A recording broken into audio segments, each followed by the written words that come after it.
Bien, hermanos, el domingo antes pasado, como muchos recordarán, comenzamos una serie de clases sobre los atributos de Dios. Y a diferencia de muchos que piensan que este es un tema que solo deben conocer y estudiar los pastores y los teólogos en los seminarios, nosotros como iglesia creemos que conocer los atributos de Dios es algo que concierne a todos los creyentes y que es algo que trae grandes beneficios al alma humana y a la iglesia en general. Pregunta, ¿qué dijimos que significaba este término, los atributos de Dios? Nosotros dijimos que los atributos de Dios son aquellas perfecciones atribuidas al ser divino en la Escritura o las que son visiblemente ejercitadas por Él en las obras de la creación, la providencia y la redención. En otras palabras, el estudio de los atributos de Dios tiene como objetivo respondernos la pregunta de cómo es Dios. Todas las cosas que conocemos, las conocemos mediante el conocimiento de sus atributos.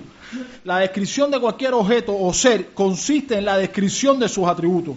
Por ejemplo, cuando decimos que el agua es una sustancia líquida, incolora, inodora e insípida, estamos describiendo sus atributos y de esa manera llegamos a conocer algo de su esencia y naturaleza. Y cuando hablamos de los atributos de Dios, lo que estamos haciendo es eso, estamos describiendo aquellas características que distinguen la naturaleza divina y que son inseparables del ser de Dios. Y de esa manera conocemos más de Dios, de su esencia y de su naturaleza. Ahora, ¿alguien recuerda qué doctrina mencionamos la clase pasada que debemos tener en cuenta a la hora de acercarnos a los atributos de Dios? Bien, voy a hacer otra pregunta, que a lo mejor eso le refresca la memoria. ¿Verdadero o falso? Dios es la suma de todos sus atributos. ¿Quiénes piensan que es falso? ¿Y quiénes piensan que es verdadero? ¿Y los demás no piensan? Bueno, eso es falso. Nosotros vimos que la doctrina de la simplicidad divina, que enseña las Escrituras y enseña nuestra confesión, enseña que Dios no es un ser compuesto, ni es la suma total de sus atributos. Dios es sus atributos. Todo lo que hay en Dios es Dios. Eso implica que en Dios no hay composición Él está libre de composición, tanto física como racional como lógica. Su esencia son sus atributos, son idénticos. De manera simple, esa es la simplicidad divina. Ahora bien, y eso siempre hay que tenerlo en cuenta a la hora de acercarnos a los atributos de Dios. Dios no está compuesto por partes, porque si Dios dependiera de partes para existir, entonces esas partes estarían primero que Dios y Dios dependería de algo para existir y no sería Dios entonces. Ahora bien, es necesario que aclaremos que por lo excelso, majestuoso e inconmensurable del ser de Dios, Él mismo no puede ser conocido de manera salvadora y correcta por medio de la mera investigación y reflexión humanas. Por medio de la investigación y la reflexión humana, uno puede llegar a ciertas verdades acerca de Dios al contemplar la creación. Pero no podemos derivar de esa investigación un conocimiento salvador y enteramente correcto. Dios solo puede ser conocido de manera salvadora y correcta y santificadora, tal y como el Espíritu Santo lo revela al corazón por medio de la palabra de Dios, que es su revelación especial. Y lo que tratamos de decir es lo siguiente, y lo vamos a ilustrar por medio de un ejemplo. Supongamos por un momento que hay un indio salvaje del Amazonas que se encuentra un reloj de pulsera en medio de la selva. Y supongamos que después de un examen minucioso deduce que existe un relojero. Alguien debe haber hecho ese reloj. Y hasta aquí esto está muy bien, pero intentemos ir más lejos. Supongamos que el indio trata de formarse una idea de ese relojero. ¿Cómo será ese relojero? ¿Quién es él? ¿Será una persona amorosa o cruel? ¿Será fiel o será un hombre desleal? ¿Será este relojero una persona violenta, un caníbal o será un indio pacífico, etcétera, etcétera? Y así continúa haciéndose preguntas. Ahora, ¿podrá este indio obtener respuestas a estas preguntas con solo mirar el reloj? ¿Podrá tener una idea correcta de los afectos del relojero, de su carácter moral, etcétera, con solo mirar el reloj? Por supuesto que no. Él podrá saber algunas cosas, que el relojero es sabio, etcétera, etcétera, pero hay otras que él no va a poder conocer simplemente por observar la creación de ese relojero. Y algo similar pasa con Dios. Cuando el hombre observa la creación, debería llegar a la conclusión de que definitivamente tuvo que haber un creador. Dice Romano que las cosas de esas se manifiestan en la creación, su eterno poder y deidad. O sea, la creación declara que hay un Dios y que ese Dios tiene un poder eterno. O sea, es todopoderoso. Y hay otras cosas que también enseña. Y entonces, cuando el hombre mira la creación, debería llegar a esa conclusión, que tuvo que haber un creador, tuvo que haber alguien sumamente o infinitamente sabio y poderoso para crear este mundo. Pero al igual que el indio, el hombre, solo con mirar la creación no podrá conocer aspectos sobre el carácter de Dios, las demandas y la disposición de ese creador hacia nosotros, ya que eso solamente es revelado por el Espíritu Santo a aquellos a quienes Dios mismo se da a conocer a través de las Escrituras. Por medio de la creación nosotros podemos saber que Dios es un Dios trino, que subsiste en tres personas. No podemos saber que Dios entregó a su Hijo para morir por nuestros pecados. Esa información no está en la creación. Solo se encuentra en las Escrituras y el Espíritu Santo es el que lo revela de manera salvífica a los hombres. Por eso decimos que por lo excelso, majestuoso e inconmensurable de Dios, el mismo no puede ser conocido de manera salvadora y correcta por medio de la mera investigación y reflexión humanas. Dios solo puede ser conocido de manera salvadora y correcta, tal como el Espíritu Santo lo revela al corazón por medio de la palabra. El intelecto humano por sí mismo no puede conocer a Dios. Esas personas que dicen que sienten una conexión con Dios en su corazón, que ellos conocen a Dios por el mero intelecto y la mera autorreflexión o introspección, el hombre no puede conocer a Dios de manera salvadora. Porque Dios es espíritu y por lo tanto solo puede ser conocido espiritualmente. Y la Escritura nos enseña que el hombre caído no es espiritual, sino carnal, y que está muerto a todo lo que es espiritual. A menos que nazca de nuevo, que sea llevado sobrenaturalmente de la muerte a la vida y milagrosamente de las tinieblas a la luz, el hombre no puede siquiera ver las cosas de Dios. Eso es lo que enseña la Escritura. Así que solo en la palabra de Dios y por medio de su Espíritu es que encontraremos el conocimiento correcto acerca de nuestro Dios. Y el cristiano tiene el deber de crecer en ese conocimiento, como enseña 2 de Pedro, capítulo 3, versículo 18. Hoy estamos estrenando juguetes. ¿Alguien que lo pueda leer en voz alta? Antes bien, crecer en la gracia y el conocimiento de nuestro Señor y Salvador Jesucristo. A Él sea gloria ahora y hasta el día de la eternidad. Amén. Amén. La Escritura nos manda a crecer en el conocimiento de Dios y del Señor Jesucristo. El domingo pasado, bueno, antes de seguir, ¿alguna duda hasta aquí, hermano? ¿Alguna pregunta que quieran hacer de la clase pasada? ¿Alguna inquietud? Recuerden que es una clase que pueden participar. A veces se quedan con la duda por pena. Bien, el domingo pasado, en nuestra introducción a la serie, vimos dos cosas. En primer lugar, consideramos qué era lo que queríamos decir cuando hablábamos de los atributos divinos. Y en segundo lugar, vimos aquellos beneficios que trae al alma de un creyente el estudio de los atributos de Dios. ¿Cuáles fueron esos beneficios? En primer lugar, consideramos que el estudio de los atributos de Dios produce en el creyente un temor reverente hacia Dios. En segundo lugar, consideramos que el estudio de las perfecciones de Dios aviva la verdadera santidad en el creyente. Y por último, consideramos que el estudio de los atributos de Dios promueve en el creyente una adoración correcta. Eso fue lo que vimos. Y en esta mañana estudiaremos el primer atributo. No lo estudiaremos de primero porque sea más importante, sino que simplemente comenzaremos por aquí. Y el atributo que consideraremos en esta mañana es el de la eternidad de Dios. Dios es eterno. El pequeño diccionario Larousse Ilustrado define la eternidad de la siguiente manera: tiempo que no tiene principio ni tendrá fin. Tiempo que no tiene principio ni tendrá fin. Y nosotros nos preguntamos, ¿es esta una definición correcta de eternidad? ¿Podemos hablar de la eternidad de Dios en esos términos? ¿Sí o no? ¿Cuántos piensan que no? ¿Y cuántos piensan que sí? Bueno.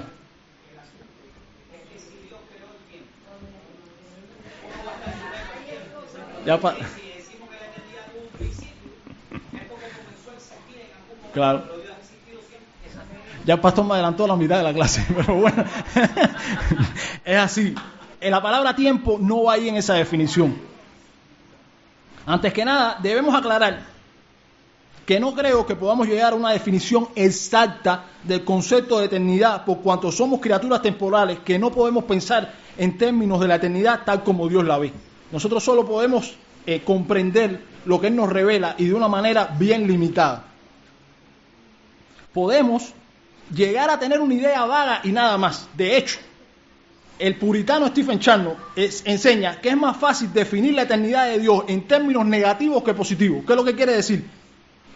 La eternidad se define más fácil diciendo lo que no es en lugar de lo que es. Y así sucede con muchos atributos. Pero lo primero que sí podemos decir es que la eternidad, como bien dijo el pastor, no es un tiempo que no tiene principio ni tendrá fin. Pues la eternidad no es tiempo. La eternidad no se mide con la medida de tiempo. Cuando el tiempo fue creado, ya existía la eternidad porque ya Dios existía. Dios es su propia eternidad. No es que Dios existía en la eternidad como si la eternidad fuera una cosa, Dios otra. No, Dios es eterno. Y la eternidad existía porque Dios era, como enseña Juan capítulo 1, versículo 1. Dice Stephen Charnock que el tiempo comenzó con la fundación del mundo. El tiempo comenzó con la fundación del mundo. Génesis capítulo 1, versículo 1. Alguien que lo lea rápido, con voz alta. En el principio creó Dios los cielos y la tierra. Y Juan capítulo 1, versículo 1. En el principio era el verbo, y el verbo era con Dios, y el Verbo era Dios. Vean el paralelismo de Génesis 1.1 y Juan 1.1. Ahí claramente se está estableciendo que Cristo es Dios y que en el principio Él creó todas las cosas. En el principio Dios creó y al hacerlo comenzó el tiempo y la historia. Juan nos dice que en el principio ya Dios existía. Su ser no estaba condicionado por ese principio. El tiempo fue parte de la obra creadora de Dios. Antes de la creación, el tiempo no existía. El cronómetro empezó a contar a partir de que Dios creó los cielos y la tierra. Dice el puritano Stephen Charnock, y voy a estar citando ampliamente a Stephen Charnock, porque la obra por excelencia sobre la existencia de Dios y sus atributos es la de este puritano, y sobre la Trinidad es la de un puritano que se llama Francis Cheney. Pero esta es la obra por excelencia, y hay un resumen en español para el siglo XXI que fue editado por el pastor Daniel Chamberlain sobre esta obra, y de ahí estaremos citando durante toda la clase. Dice este puritano: nos resulta difícil comprender todo el concepto del término eterno. El tiempo tiene un principio y un final. La eternidad es lo contrario al tiempo, es una duración inmutable e infinita sin límites. Si Dios tuviera un principio, podría tener un final, y lo mismo ocurriría con nuestra felicidad, nuestra esperanza y nuestro ser. La eternidad de Dios es el fundamento de la estabilidad de todos los tratos de su pacto con los hombres. Como Dios es eterno, su pacto es eterno, sus promesas son eternas, y esa es la base de todo nuestro consuelo, nuestra felicidad y nuestra esperanza, dice este hombre. En segundo lugar, podemos afirmar que en la eternidad no hay sucesión de momentos. Eso lo enseñó el doctor Renihan en la conferencia que estuvimos. En la eternidad no hay sucesión de momentos, no hay un momento que pasa tras otro. Ese es el significado de las palabras del Señor cuando dijo: yo soy el que soy. Ese es el nombre de Dios y básicamente Él está enseñando eso. Todo su ser está en un eterno presente. La eternidad excluye la sucesión de acontecimientos. Yo soy, dice Dios. No yo era ni yo seré, yo soy. La eternidad es contraria al tiempo, es un estado permanente e inmutable. La eternidad y el tiempo son tan diferentes como el mar y un río. Yo diría que más diferentes que eso. Como Dios es un ser no creado, el tiempo no lo afecta. Dice James Renihan, Él existe al margen del tiempo. El tiempo no es una medida a la que Dios se someta o le rinda cuenta. Él es aparte. El tiempo es criatura y Él es el creador. Hay una distinción abismal. Salmo 90, versículo 4. Quien primero lo lea en voz alta para que participen, o si no lo leo yo. Porque 1000 años delante de tus ojos son como el día de ayer que pasó y como una de las vigilias de la noche. Y segunda de Pedro, capítulo 3, versículo 8. Mas, oh amados, no ignoréis esto, que para con el Señor un día es como 1000 años, y 1000 años como un día. No hay diferencia. Para Él es lo mismo, porque Él es eterno. En tercer lugar, debemos distinguir la eternidad de Dios de la vida eterna de sus criaturas. Dios da vida eterna a los suyos, mientras que eso en Él es parte esencial de sus atributos. Las criaturas tienen vida eterna por vía de la participación. Ellas participan de la eternidad de Dios. Dios les imparte vida eterna. Pero esta vida eterna solo es propia de la naturaleza de Dios. Solo Dios es eterno. Las criaturas, aunque vivan eternamente, tuvieron un principio. Si cualquier otra cosa fuera eterna, entonces esa cosa también sería Dios. Aquí queremos hacer una aclaración. Y una pregunta. ¿Ustedes creen los impíos viven eternamente o no? ¿Y los ángeles caídos? ¿Sí o no? Sí. Ahí esa es la aclaración que queremos hacer. La Escritura, cuando habla de vida eterna, principalmente no se refiere a duración, sino a calidad de vida. Esa vida eterna abundante que Dios da es una vida de comunión con Él, de bienaventuranza, que comienza en la conversión y tiene su consumación en la glorificación y dura por toda la eternidad. Esa es la vida eterna. Principalmente se refiere a una calidad de vida. Pero los no creyentes y el diablo y los ángeles caídos, también su existencia será eterna. Ellos tuvieron un principio, pero vivirán para siempre condenados en el infierno. Nunca perecerán. La Biblia nos enseña el aniquilacionismo. Todo lo que fue creado, Dios lo va a sostener para siempre. A uno para bienaventuranza y gloria eterna, y otros para perpetuo tormento y vergüenza eterna. Esa es una distinción que hay que hacer, porque nosotros vemos que después que los hombres son creados, su alma vive eternamente y después son reunidos con su cuerpo en la resurrección. Ahora bien, alguien pudiera preguntarse, y sobre todo esa pregunta se la hacen los niños. Yo me la hacía cuando era niño. ¿En qué sentido podemos decir que Dios es eterno? Eso nos lleva a nuestro primer punto. ¿En qué sentido podemos decir que Dios es eterno? Nuestro primer punto. No. Pásalo tu red, pues.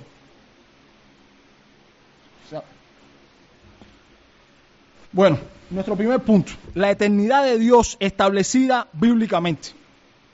En primer lugar, podemos decir que Dios es eterno en el sentido de que Dios no está limitado por el tiempo. Básicamente, que Dios es eterno quiere decir que Él no está limitado por el tiempo. Dice Stephen Charnock.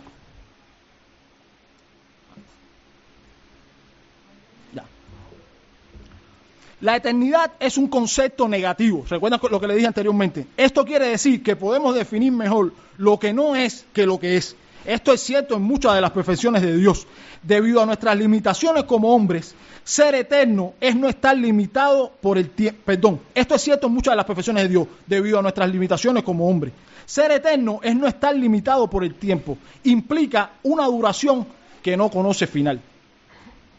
Podemos decir que Dios es eterno en el sentido de que Dios no está limitado en ningún momento por el tiempo. Fundamentalmente esto significa que Dios no tuvo principio. Si ustedes van al diccionario de la lengua española y buscan eternidad, básicamente dice algo que no tiene ni principio ni fin. Dios no tuvo principio. Él es un ser sin origen. Existía antes del principio, como enseña Génesis capítulo 1, versículo 1. Nosotros estamos limitados por el tiempo porque tuvimos un principio. Y no tendremos un final porque Dios es el que sustenta a sus criaturas y las sustentará eternamente. Participamos de su eternidad por vía de participación. Hubo un tiempo en el que nosotros no existíamos, y es que para la criatura es posible tener un principio y continuar viviendo para siempre. Los ángeles fueron creados y viven para siempre, y no por eso podemos decir que los ángeles sean eternos. Nosotros tuvimos un principio y existiremos por toda la eternidad futura, y tampoco podemos decir que seamos eternos. Ahora, que Dios no está limitado por el tiempo también implica otra cosa. Implica que Dios no tiene fin o final. Salmo 102, versículo 27, dice: tus años no se acabarán. El puritano Stephen Charnock comenta este versículo: como nadie le dio el ser a Dios, nadie puede privarlo de él. No hay debilidad en Dios que pueda introducir corrupción en él. Solo Él es inmortal por naturaleza, el único que tiene inmortalidad. Todas las criaturas, que viven para siempre, dependen de Él para su inmortalidad. Dios les comunica su inmortalidad. Y por último, que Dios no está limitado por el tiempo significa también que no hay sucesión en Dios. Y si no hay sucesión en Dios, por lo tanto, Él es inmutable y no cambia. El mismo Salmo 102:27 dice, tú eres el mismo. Ahí un mismo Salmo nos enseña dos aspectos de la eternidad de Dios. Tú eres el mismo, no cambias. Y dice Stephen Charnock de nuevo, Dios no solo permanece en su ser, sino que es inmutable. ¿Qué diferente de nosotros? Cambiamos con el tiempo. Algo se añade o se pierde cada día. Tú vas envejeciendo incluso mientras lees esta página. Aunque algunas cosas permanezcan igual durante toda una temporada, están en constante movimiento como un río que fluye. Pero Dios está por encima del tiempo y este no tiene efecto sobre él. Eso quiere decir, es a lo que nos referimos cuando hablamos que no hay sucesión en Dios, que Dios es inmutable. En Él no hay sucesión de tiempo ni de momento. A esto se refiere Santiago cuando dice que en Dios no hay cambio ni sombra de variación. Santiago capítulo 1, versículo 17. En Dios no hay cambio ni sombra de variación. Él es el mismo ayer, hoy y por los siglos. Hermanos, nosotros sabemos que estas cosas son complejas para una mente finita y empañada por el pecado como la nuestra.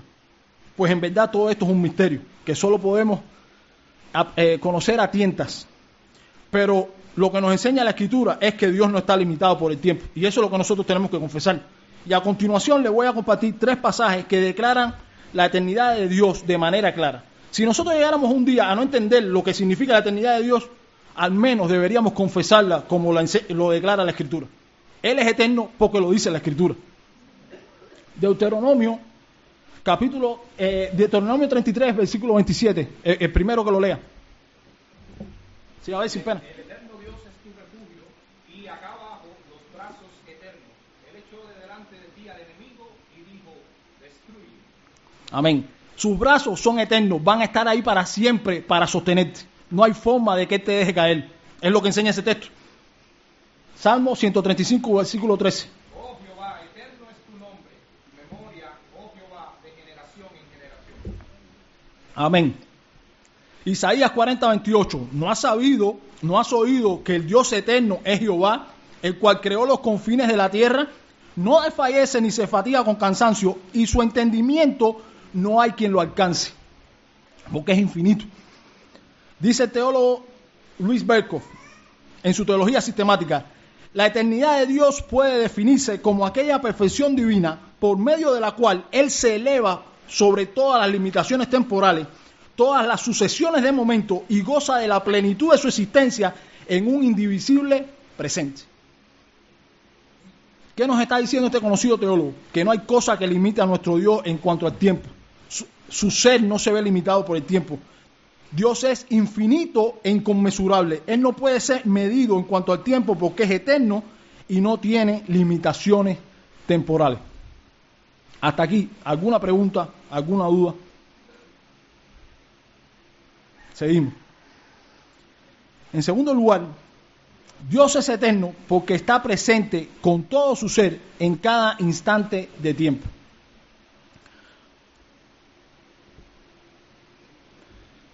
Para Dios no hay distinción entre el pasado, el presente y el futuro. Todas las cosas están igualmente y siempre presentes para Él. Para Dios la duración es un eterno presente. Él está en el ayer, está en el presente y está en el futuro. Todas las cosas, Él las ve en un acto eterno de conocimiento, están delante de Él. Él no aprende por momentos como nosotros,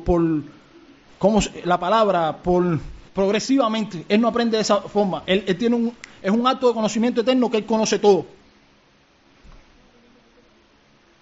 Muchos hacen distinción entre el tiempo y la presencia de Dios, pero esto está bien relacionado. Piensan que en la historia del mundo Dios ha estado más presente en un tiempo que en otro. Para ellos, Dios estuvo más presente, por ejemplo, en el periodo en que vivieron los apóstoles, sobre todo en el tiempo de Elías y Eliseo. Pero estuvo ausente en el tiempo de los macabeos, en ese periodo intertestamentario que no hubo revelación divina. Piensan que Dios estuvo muy presente en Pentecostés, pero que estuvo ausente en la Edad Media, a la cual se conoce a veces erradamente como la Edad Oscura. pero ahí sucedieron cosas también dentro de la iglesia. Y hermanos, aunque esas personas creen que Dios es eterno, sin quererlo llegan a afirmar cosas completamente contrarias a esta perfección divina. Dios está presente con todo su ser en cada instante de tiempo. Esta es la enseñanza clara de las Escrituras. Salmo 92 dice: antes que naciesen los montes y formases la tierra y el mundo, desde el siglo y hasta el siglo, tú eres Dios. El salmista está diciendo, toda la eternidad, antes de que crearas el mundo, y ahora, en cada instante, en cada segundo, en cada siglo, tú eres Dios. Tú gobiernas, Señor, por tu providencia. Tú gobiernas, Señor, por tu providencia. Este mundo es lo que es, y la historia está en tu mano. Tú eres Dios. Él es el Dios trascendente, pero es el Dios inmanente. Él está presente. Y hermanos, esto debe llenarnos de tranquilidad, porque Dios no solo es soberano, sino que Él es eternamente soberano. Él nunca va a dejar de ser soberano. Y Él gobierna cada instante de la historia. El tiempo no lo limita, y este mismo, el tiempo, está gobernado por Él. Dios está presente con todo su ser en cada instante. De hecho, esa es una definición de la omnipresencia de Dios, que Dios está presente con todo su ser en todos los lugares, al mismo tiempo, con todo su ser. Tú y yo podemos estar en un lugar, pero no podemos estar en el otro. Y Dios, no es que Dios esté una parte de Dios en un lugar y otra, no, Él está con todo su ser en todos los lugares al mismo tiempo. Esa es una definición más o menos de la omnipresencia de Dios. Por eso, cuando tengamos problemas al punto que nos parezca que el mundo se nos viene abajo, podemos estar tranquilos, porque en ese instante Dios está en control de nuestro problema. Él está en nuestro presente problema y Él está en el futuro. Él ya sabe la solución perfecta que le dio a tu problema, y a Él sea la gloria por eso. Amén. En tercer y último lugar, Dios está especialmente presente en algunos momentos. Y esto es algo que no tiene que ver tanto con la definición de eternidad, pero que es algo que debemos tener en cuenta. Él está presente en algunos momentos. Ahora bien, lo que hemos dicho no debe llevarnos a pensar que Dios actúa de igual manera o que Dios se hace presente de igual manera en todos los tiempos. Así como Dios soberanamente hace de diversos lugares su morada especial, así también hay un tiempo para su presencia especial. ¿Cuál es el día que Dios ha prometido manifestar de forma más especial su presencia en medio de su pueblo? El primer día de la semana, el domingo, el día del Señor. Por su eternidad sabemos que Dios está en todo tiempo, está presente en todo tiempo. Y por su omnipresencia sabemos que Él está en todo lugar, con todo su ser, al mismo tiempo. Pero dado que Él manifiesta su presencia especial en ciertos lugares y en ciertos momentos de manera más evidente, debemos orar para que cuando nos reunamos a adorar en el día del Señor, su presencia especial esté con nosotros. Porque como vemos, hay iglesias a las que Cristo ha quitado el candelero, su presencia. Eso lo vemos que es un peligro que corren en las iglesias que se desvían de la verdad. Y uno debe orar para que esa presencia no nos falte en ningún momento. Así que cuando decimos que Dios es eterno, para resumir, estamos diciendo que Él es inconmensurable. Él es inconmensurable, no puede ser medido con esta medida que nosotros usamos y a la que denominamos tiempo. No podemos hablar de Él en términos de pasado, presente o futuro. Y en segundo lugar, decimos que Él está presente en todos los segundos de ese tiempo. Dios no ha estado presente en la historia del mundo más en un tiempo que en otro. Aunque sí ha estado y está presente de manera más especial en algunos momentos más que en otros.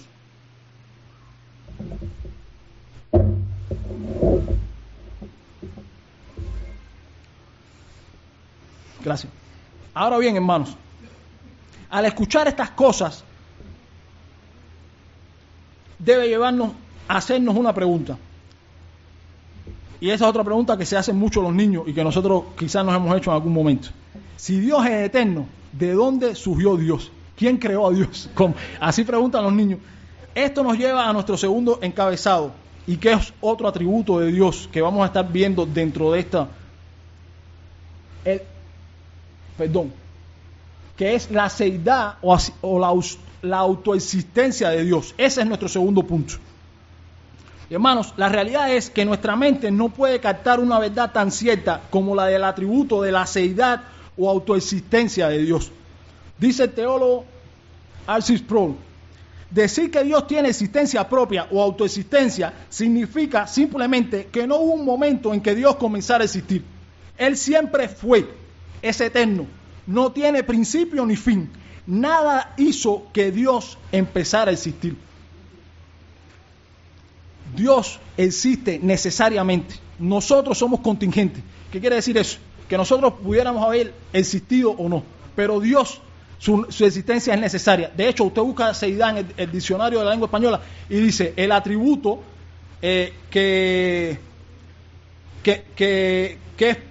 enseña, que habla de la autoexistencia de Dios o el atributo que Dios existe necesariamente por su propia naturaleza. Algo así, se me olvidó, debí haberlo puesto aquí. Pero está muy bueno, si búsquenlo en una aplicación, diccionario de la lengua española. Nosotros no existimos por nosotros mismos. Yo sí. Nosotros nacimos por un proceso en que estuvieron envueltos nuestros padres. Nuestra existencia depende de muchas cosas y nuestros padres dependen de otras cosas, y todas esas cosas dependen de la primera causa, que es Dios, en quien somos, nos vivimos y nos movemos. Pero Dios sí posee aceidad. Él no depende absolutamente de nada para su existencia. Él es autosuficiente. Esa palabra sí se aplica a Dios. Él es autosuficiente. Él existe por sí mismo. Dios es completamente independiente. Es por eso, por lo que este atributo de la aceidad de Dios es conocido también como la independencia de Dios. Él es libre de dependencia de cualquier otra cosa. Otra vez dice Charnock, todo lo que tiene un comienzo depende de aquello que le dio el ser. Dios es independiente, no depende de nadie para su principio ni para su ser. No se originó a sí mismo, sino que Él es necesariamente autoexistente. Noten esa palabra, necesariamente autoexistente. Para ello es imprescindible que sea eterno. Y en nuestra confesión de fe, en el capítulo 2, titulado De Dios y de la Santísima Trinidad, encontramos lo siguiente en el párrafo 1. El Señor nuestro Dios es un solo y único Dios vivo y verdadero, cuya subsistencia está en Él mismo y es de Él mismo, infinito en ser y perfección. Y alguien se pudiera preguntar, ¿por qué razón los autores de la confesión de fe, al hablar de la aceidad de Dios, mencionan que Él es infinito en su ser y perfección? Esto lo hicieron por una razón muy sencilla, precisamente por el hecho de que Dios es infinito en su ser y porque es perfecto, es que no depende de nadie. Nosotros somos finitos e imperfectos y por lo tanto nuestra vida depende de muchas cosas. Nuestra vida depende hasta del aire que respiramos. Y aún así, el que sostiene los pulmones con lo que respiramos ese aire es Dios mismo. Si Dios lo deseara, nuestros pulmones colapsarían y aunque hubiera la mayor cantidad de oxígeno, no podríamos absorberlo. No es que nosotros dependemos principalmente del aire, dependemos de que Dios nos sustente con el poder de su palabra. Pero nosotros dependemos de muchas cosas, pero Dios no es así. Dios no depende de nada fuera de sí mismo. Y ahora voy a citar a Renihan, pero ahora recuerdo una cosa que él menciona en su comentario. Los autores de la confesión resumen en infinito varias perfecciones de Dios. Por ejemplo, en infinito se agrupa su eternidad, que es su infinitud con respecto al tiempo, su inmensidad, que es su infinitud con respecto al espacio, su incomprensibilidad, que es su infinitud con respecto al conocimiento. Él es incomprensible, no se puede porque Él es infinito y nuestra mente no lo puede captar. Y en cuanto a su poder, su infinitud en cuanto a su poder, Él es todopoderoso. El doctor Renihan dice que la palabra infinito, ellos lo ponen ahí para resumir esos atributos y después los mencionan de manera consecutiva. Entonces, Dios no depende de nada fuera de sí mismo. Escuchen lo que dice el doctor Renihan comentando esta parte de la confesión, que está muy interesante su comentario. Este único Dios existe por sí mismo y de sí mismo. Esos términos son importantes y técnicos en la teología. Por sí mismo y de sí mismo. El término subsistencia se usa 2 veces en este capítulo, cada vez con un significado diferente. La otra vez que se usa es en párrafo 3 para referirse a las personas de la Trinidad. Ellos, en vez de usar la persona, usan subsistencia, que es un término más apropiado, dice el doctor Renihan. En esta primera ocasión se refiere a la vida autoexistente de Dios. El glosario adjunto a la sinopsis de una teología más pura, esa es una obra de teología reformada del siglo XVI. buenísima, lo que está en inglés. Define subsistencia útilmente. Dice, la propiedad por la cual una entidad puede existir per se, o sea, en sí misma o por derecho propio. Se centra en el aspecto de la independencia de su existencia de cualquier otra cosa que existe. Dice Renigan, Dios es una afirmación sencilla pero profunda. Él es la vida misma, solo Él es infinito y perfecto. Amén. Dice Isaías 48:12, óyeme Jacob, y tú Israel, a quien llamé, yo mismo, yo el primero, yo también el postrero. Aquí nuestro Dios está diciendo que Él fue el primero y que por lo tanto nada lo pudo haber traído a la existencia. Y cuando dijo que Él es el postrero, lo que está diciendo con eso es que nada puede darle fin a su existencia. Nadie puede aniquilar a Dios. Por mucho que los hombres quieran matar a Dios, no pueden ni podrán, nunca. Dios no puede morir. Cuando se habla de que Dios dio su propia sangre y que Dios murió, se está hablando de la naturaleza humana de Cristo, pero como Cristo es una persona con dos naturalezas, ese calificativo se aplica a la persona completa, pero se está hablando de su naturaleza divina. Dios no murió y estuvo 3 días. En un sentido sí, pero en un sentido no. Fue la naturaleza humana de Cristo y el alma de Cristo la que estuvieron separadas. Pero Él siguió siendo autoexistente. De hecho, en algunas partes dice que Dios lo levantó de los muertos. En otra parte de la Escritura dice que el Espíritu lo levantó de los muertos. Y en otra parte Él dice que Él dio su vida y la vuelve a tomar. ¿Cómo es eso posible? Porque Él es autoexistente. Él murió su naturaleza humana, pero Él mismo la levantó de la tumba. Sí, profundo. Como dijimos, Dios es completamente independiente. Tan independiente que ni siquiera necesitaba crearnos. Dios no nos creó por alguna necesidad que hubiera en Él. Dios dista mucho de esa idea que tienen algunos evangélicos románticos de que Él nos creó, que no puede vivir sin nosotros. Es verdad que Él nos amó y hay razones detrás de eso. Pero Dios no podía vivir sin nosotros y como quiera tú tienes que venir a Él porque no, aunque tú no seas santificado, Él te ama. No. Dios dista de eso. Dios no depende de nada. Dios no es una caricatura. Dios es Dios. Y hay una diferencia abismal de nosotros. Hay quienes piensan que Dios nos creó porque necesitaba a alguien en quien volcar su amor.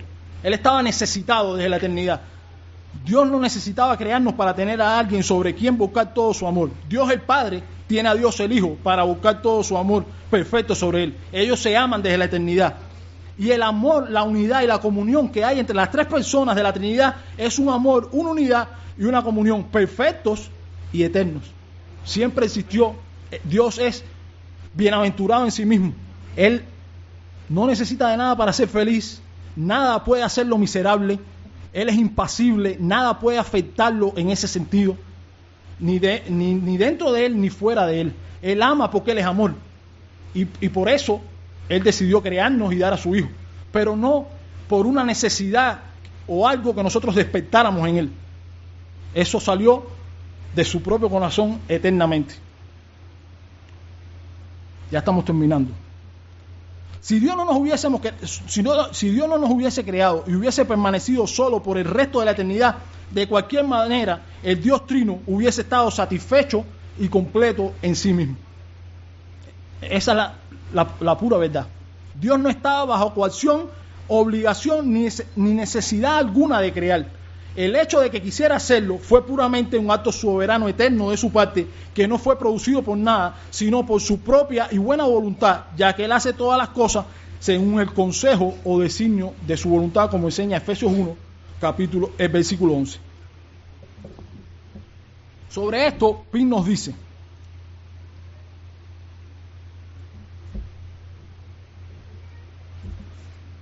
Arthur Pink, el pastor y teólogo bautista que también escribió un libro muy bueno sobre los atributos de Dios, que está disponible en Chapel Library para descargar gratuitamente. Dice Pink: en el principio Dios. No había cielo, no comparto la cita porque está muy larga. No había cielo donde su gloria fuera particularmente manifestada como lo es ahora. No había tierra que atrayera su atención. No había ángeles que cantaran sus alabanzas, ni ningún universo que se sostuviese por la palabra de su poder. No había nada ni nadie excepto Dios. Y eso no por un día, ni por un año, ni por un siglo, sino desde la eternidad, como enseña el Salmo 90, versículo 2. Durante la eternidad pasada, Dios estaba solo, autónomo, autosuficiente, satisfecho de sí mismo y en sí mismo, y sin necesidad de nada. Si el universo, los ángeles o los seres humanos hubieran sido necesarios para Él de alguna manera, también habrían sido llamados a existir desde toda la eternidad.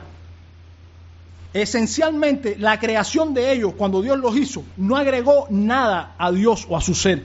Él no cambia, como enseña Malaquías capítulo 3, versículo 6. Por lo tanto, su gloria esencial no puede ser aumentada ni disminuida. Nosotros no le agregamos nada al ser de Dios. En la mitología griega se enseña que las oraciones de los devotos era lo que mantenía a los dioses griegos con virilidad, con vida. Si no se debilitaban. Este no es el caso de Dios. Dios no es un Dios griego, es el Dios verdadero.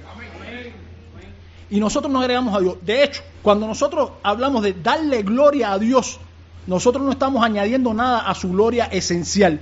Nosotros lo que estamos es manifestando su gloria, dándola a conocer a otros hombres que no lo conocen. Pero el ser de Dios no recibe nada de nosotros, ni en ese sentido depende de nosotros.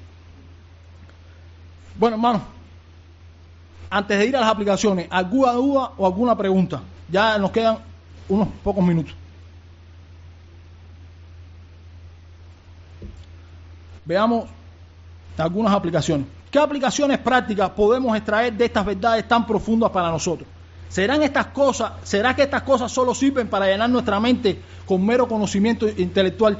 Mira cómo sé cosas nuevas y profundas. Voy a usarlas ahora para demostrar que sé. De ninguna manera. Estas cosas han sido reveladas en las Escrituras para nuestra edificación y consuelo y para que conozcamos más a nuestro Dios, al Dios que nos salvó. Por eso, al oír estas cosas, en primer lugar, debemos considerar la brevedad de la vida. Si comparamos el tiempo que vivimos en este mundo con la eternidad de Dios, debemos concluir que la vida es breve y considerar las implicaciones que tiene esto. Solo vivimos unos pocos años sobre la tierra. Por eso en el Salmo 90, ese maravilloso salmo que por cierto exalta la eternidad de Dios sobre los demás atributos, ahí el salmista nos dice en el versículo 10, los días de nuestra edad son 70 años, y si en los más robustos son 80, con todo su fortaleza es modestia y trabajo, porque pronto pasa y volamos. La vida pasa pronto y volamos. Nuestra vida es tan frágil como una pluma a la que el viento lleva de un lugar a otro con tan solo una pequeña brisa. Santiago dice que es una neblina que se aparece por un poco de tiempo y luego se desvanece. Ustedes han visto la neblina, aparece en la mañana y rápido desaparece. Así dice Santiago que es la vida. Por eso el salmista en el mismo Salmo 90 le pide a Dios, enséñanos de tal modo a contar nuestros días que traigamos al corazón sabiduría. ¿Qué sabiduría? Bueno, aquella sabiduría cuyo principio es el temor de Dios. Y aquella sabiduría que Pablo le dice a Timoteo que te puede hacer sabio para la salvación. Y como dice el predicador en Eclesiastés, guarda los mandamientos, teme a Dios y guarda sus mandamientos, porque esto es todo del hombre. En segundo lugar, debemos aprender a depender de Dios. Esto nos enseña que debemos aprender a depender de Dios. Si la independencia de Dios está determinada porque Él es eterno, infinito y perfecto, y porque tiene vida en sí mismo, y por eso no depende de nadie, esto debe hacernos meditar que, dado que hemos sido creados y no somos autosuficientes, entonces debemos depender de Dios a cada instante, porque en Él vivimos y nos movemos y somos, y Él nos sustenta con la palabra de su poder. Y esa dependencia nos debería llevar a orar más a Él. En tercer lugar, y último, debemos aprender a considerar como vanidad las cosas de este mundo y no poner nuestros afectos en las cosas de este mundo que pasan. Porque, como dice Juan, el mundo pasa y su deseo, pero el que hace la voluntad de Dios permanece para siempre. ¿Y cuál es nuestro consuelo? Este es nuestro consuelo, que sus promesas y pactos permanecen para siempre. Puesto que Dios es eterno, su promesa y su pacto son eternos y no pueden fallar nunca. Nunca fallarán.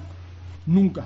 Por eso puede decir, no te desampararé, no hay manera que yo te desampare, nunca me volveré atrás de hacerte bien, como dice en el nuevo pacto en Jeremías. Termino con unas palabras de aliento del puritano Stephen Charnock. En todas nuestras aflicciones terrenales, la eternidad de Dios debería alentarnos. Así como la revelación del yo soy el que soy fue dada para fortalecer a Israel en su hora de necesidad en Egipto, el conocimiento de este atributo debería reconfortarnos. Él es el gran yo soy para su pueblo de hoy. Nuestros problemas y persecuciones no son eternas, ciertamente acabarán. No tenemos por qué temer a nada que sea meramente temporal. Más bien temerle a Él, el único que es eterno. Dice Isaías 26, versículo 4. Confiad en el Señor para siempre, porque en Dios el Señor tenemos una roca eterna. Una roca eterna. Esta es la Biblia de las Américas. Confiad en el Señor perpetuamente, porque en Él está la fortaleza de los siglos.